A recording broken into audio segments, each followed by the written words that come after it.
கர்த்தருடைய நாமத்துக்கு ஸ்தோத்திரம் உண்டாவதாக.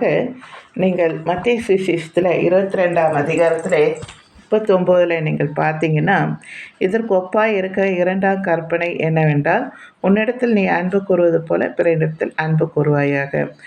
நம்ம நம்மளை எவ்வளோ நேசிப்போம் இல்லையா?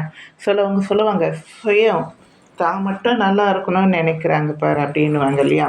ஸோ அந்த மாதிரி சுயமாய் நம்ம மட்டும் நல்லா சாப்பிடணும், நாம் மட்டும் நல்லா இருக்கணும், நம்ம மட்டும் இப்படி இருக்கணும், அப்படியெல்லாம் நினைப்பாங்க. சிலவங்க குடும்பத்திலே பார்த்தீங்கன்னா, கணவன் என்ன செய்வார், வெளியே போய் நல்லா ஹோட்டலில் சாப்பிட்டு வந்துடுறாரு.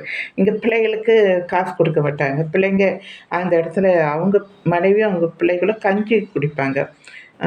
அப்போ மனைவியை தன்னுடைய சரீரமாக அங்கே நேசிக்க சொல்கிறாரு. அந்த நேசிப்பு இல்லை. இன்னொன்று பார்த்தீங்கன்னா, தன்னுடைய பிள்ளைகள் கிட்ட கூட அந்த நேசிப்பு இல்லை.